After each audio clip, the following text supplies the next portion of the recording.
Welcome back ناظرین، programme میں دوبارہ ہم آپ کا خیر مقدم کرتے ہیں۔ ہمارے ساتھ امان اللہ شہادت زئی صاحب موجود ہیں، سینئر جرنلسٹ ہیں، کالمسٹ ہیں، بہت پرانے اور سیاسی رہنما کے طور پر بھی جانے مانے جاتے ہیں۔ اسلامی جمعیت طلباء اور جماعت اسلامی سے آپ کا تعلق ہے۔ یہاں جو وقفے سے پہلے بات ہو رہی تھی وہ یہ تھا کہ بلوچستان میں پنجاب کی بالادستی کے بڑے شاکی ہیں وہاں کے لوگ۔ اس سلسلے میں آپ کیا کہیں گے؟ کیا اس کی شکایت بڑی ہے، گھٹی ہے، کیا ہوا ہے؟ کمی نہیں، بڑی ہے، کمی نہیں ہوگی۔ میں آپ کو حوالہ دیتا ہوں، یعنی 47 سے لے کے 72 تک جب ایک صوبہ اپنے صوبہ خود مختاری سے محروم رہو اور تعلیمی اداروں سے محروم، جہاں یونیورسٹی نہ ہو، آپ اندازہ کریں 47 سے لے کے 72 تک بلوچستان میں یونیورسٹی نہیں تھی، تو یہ کس کی ذمہ داری تھی؟ یہ وفاق کی ذمہ داری تھی۔ اور بلوچستان جو ہے 2 ڈویژنوں میں تقسیم تھا، کوئٹہ ڈویژن اور قلعہ۔ 2 کمشنر جو ہے صوبے کو کنٹرول کرتے تھے۔ سندھ صوبہ تھا، صوبہ خیبر خواہ پختونخوا جو ہے آج کل کے پی کہلاتے ہیں، صوبہ پنجاب تھا، مشرقی پاک، یہ 4 صوبے موجود تھے اور ایک صوبہ غائب تھا۔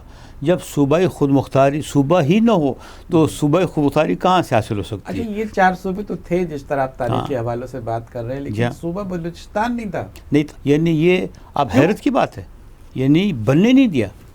اس لیے بننے نہیں دیا کہ آپ دیکھیں ان کو یہ اندازہ تھا اسٹیبلشمنٹ کو کہ اگر بلوچستان میں اگر 47 کے بعد صوبہ بن جاتا تو پنجاب سے نفرت نہ ہوتی، اس لیے کہ پنجاب کی بیوروکریسی آ رہی تھی، کوئی ڈپٹی کمشنر آتا تو اپنے ساتھ وہ چپراسی بھی لے آتا۔ تو یہ جو نفرت تھی پنجاب کی بیوروکریسی کی وجہ سے، نفرت بہت پھیلی اس کی حماقتوں کی وجہ سے، نادانی کی وجہ سے، خود خواہشات کی وجہ سے، بالادستی کی وجہ سے۔ یہ چیزیں نہ ہوتی تو بلوچستان میں نفرت نہ ہوتی۔ یعنی 47 سے لے کے 72 تک یہ معمولی بات ہے۔ اب آپ یہ سمجھ رہے ہیں کہ صوبہ بھی بنا اس کے بعد اور جو ہے کالجز اور یونیورسٹیز بھی بنے، وہاں بہتری بھی آئی، جمہوری طاقت بھی جو ہے وہاں کے عوام کے پاس آئی، صوبائی حکومت بھی بن گئی، تو اب تو نفرتیں کم ہوئی ہیں۔ دیکھیں 72 میں جب عطا اللہ کو حکومت ملی تو 9 مہینے کے بعد حکومت توڑ دی۔ یعنی پورے پاکستان میں نہ مشرقی پاکستان تو جا چکا تھا، صوبہ سندھ میں حکومت موجود تھی، صوبہ پنجاب میں حکومت موجود تھی، صوبہ سابقہ خیبر خواہ پختونخوا، اور اس میں یعنی بلوچستان میں حکومت توڑ دی وفاق نے اور ملٹری آپریشن شروع ہو گیا۔ عطا اللہ صاحب کی حکومت 9 مہینے رہی، عوام نے منتخب کیا، اس منتخب کو بھٹو صاحب نے توڑ دیا۔ تو آپ کے لب و لہجے سے معلوم ہوا کہ بہت آپ انقلابی رہے ہیں اور جیلیں بھی آپ نے بھگتی ہیں، بیہائنڈ دی بار بھی رہے ہیں، اور یہ سب کچھ آپ نے، یہ جو سزائیں جس طرح کے ہمیں معلوم ہے آپ نے بھگتی، اس سزا کی وجہ کیا تھی؟ وہ سزا کی وجہ، بھٹو نے جب حکومت توڑی تو احتجاج کیا ہم کچھ دوستوں نے، تو بغاوت کا مقدمہ بنا اور جیل گئے۔ ایک صحیح بات کہنے پر کہ بھائی بھٹو نے جو حکومت توڑی ہے غلط توڑی ہے، اور بلوچستان کی تاریخ میں پہلا موقع تھا کہ عوام نے اپنے آزاد مرضی سے ووٹ دیا، اس میں نیب پلس جو ہے جمعیت علماء اسلام یہ شامل، ان کی حکومت تھی۔ یہ آپ کس پلیٹ فارم سے آپ نے یہ جیل کاٹی؟ یہ اس وقت میں لا کا طالب علم تھا۔ اچھا، اسٹوڈنٹ تھا اس وقت۔ تو یہ اسلامی جمعیت سے تعلق وہ اس وقت ختم ہو گیا تھا، پیریڈ میرا 72 کے اندر ختم ہو گیا تھا۔ تو اس وقت میں نہیں تھا اس میں۔ تو یہ تقریر کے نتیجے میں بغاوت کا مقدمہ تھا۔ تقریر کی آپ نے؟ تقریر تھی۔ تقریر میں ایسا کیا کہہ دیا کہ بغاوت میں انہوں نے کہا کہ آپ نے چونکہ صدر مملکت کی توہین کی ہے اور یہ جرم ہے، اور فوج کے خلاف آپ نے تقریر کی ہے، اس لیے یہ جو ہے آپ نے عوام کو اکسایا فوج کے خلاف۔ تو یہ ایلیگیشن تھے مجھ پر جو ہے۔ تو یہ پھر آپ بری بھی ہوئے؟ وہ پھر جا کے جب یہ بھٹو کی حکومت ختم ہوئی، ضیاء الحق صاحب تشریف لے آئے، سب سے آخری مقدمہ پاکستان کا ہمارا تھا جو وڈرا ہوا، سب سے آخری۔ اچھا، ہاں، حلیمت کرد میرے ساتھ تھے، ہمارے کچھ اور ضیاء الحق صاحب نے جو ہے وہ اس کے لیے کام کیا بلوچستان کے لیے، اور وہ جو ہے یہ بھٹو کی حکومت ختم کی۔ ان کا یہ کارنامہ تھا کہ بھٹو کی حکومت ختم کرنا کارنامہ تھا ان کا، یہ ان کا کارنامہ تھا۔ جمہوری قوت ہیں آپ، ہاں، یہ ضیاء الحق کا کارنامہ تھا، فوج کا، یہ میرا نہیں تھا۔ یہ ان کو یہ کہا تھا کہ اس کو ٹاپل کر دیا، غیر جمہوری طریقے۔ دیکھیں ضیاء الحق نے بھی غیر جمہوری طریقہ اختیار کیا، اس کو ویلکم نہیں کرنا چاہیے تھا، سیاسی پارٹیوں نے اس کو ویلکم کیا، یہ بڑی زیادتی تھی۔ تو آپ کی جماعت بھی تو ہم کہہ سکتے ہیں کہ وہ، ہاں یہ تو ہم اس میں کہہ سکتے ہیں کہ تاریخ نے اس کا ساتھ نہیں دیا جماعت کے۔ اگر تاریخ کی بات کریں گے تو تاریخ کے اندر یہ جماعت اسلامی کے اقدام کو تاریخ تو ایکسیپٹ نہیں کرے گی۔ دیکھیں، جو میں کہتا ہوں کہ جماعت کا یہ اقدام جو تھا میرے نقطہ نگاہ سے درست نہیں تھا.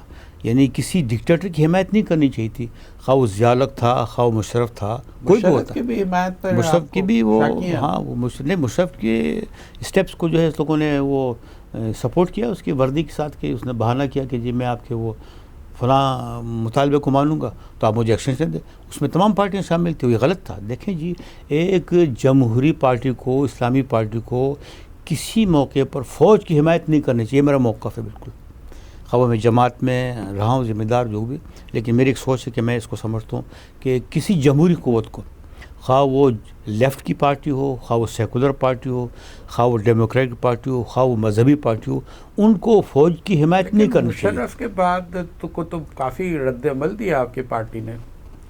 مطلب انہوں نے مشرف جب گیا ہے اور اس کے دور میں مسائل پیدا ہوئے ہیں بلوچستان میں، اسپیشلی یہ بگٹی کو مارا انہیں کو قتل ہوا، یہ ساری چیزیں، تو اس میں تو آپ کی جماعت کا بڑا زبردست رد عمل آیا ہے. ہاں وہ ریئیکشن، ہاں یعنی وہ ریئیکشن تھا اس کا.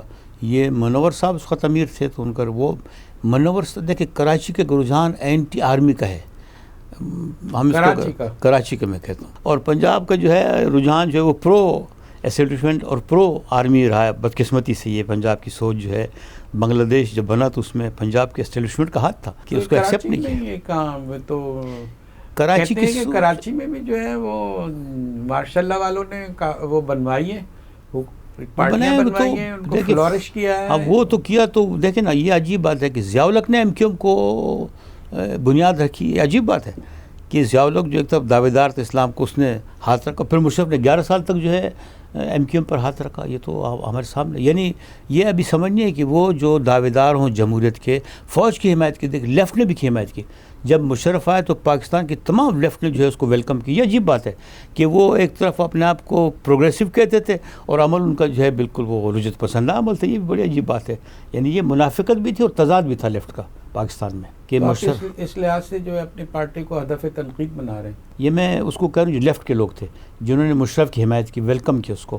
افغانستان میں جارحیت کی وجہ سے، چونکہ افغانستان میں طالبان کی حکومت تھی اور طالبان جو ہے یہ ایک لحاظ سے ان کو مذہبی قوت سمجھتے تھے، اور لیفٹ کے لیے مشکلات تھی کہ افغانستان جو ہے لیفٹ سے رائٹ کی طرف چلا گیا. تاریکی کا جو دور تھا، یعنی داؤد کے دور کے بعد نور محمد تاریکی جب بیٹھا تو وہ کمیونسٹ تھا رجیم اس کی، تو اس کی وجہ سے جب ان کی حکومت ٹاپل ہوئی تو تمام توقعات جو ہے لیفٹ کی، وہ بلوچ تھے، پشتون تھے، پنجابی تھے، سندھی تھے، جو لیفٹ کا طبقہ ہے، وہ سپورٹ میں گیا افغانستان میں نور محمد تاریکی کے انقلاب کے لیے.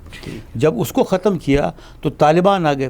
جب طالبان کو مارا مشرف کے دور میں، تو جو لیفٹ زخم خوردہ تھا تو انہوں نے جو ہے مشرف کی حمایت کی. یہ بڑا تضاد تھا، بڑا. ناظرین یہاں ایک چھوٹا سا بریک لیتے ہیں، اپنے ٹریک پر آتے ہیں اور ہم بلوچستان کے حوالے سے جو وہاں ایشوز ہیں، قومی یکجہتی کے جو مسائل ہیں، اس پر بھی گفتگو کریں گے. ہمارے ساتھ رہیے. ایک چھوٹا سا بریک.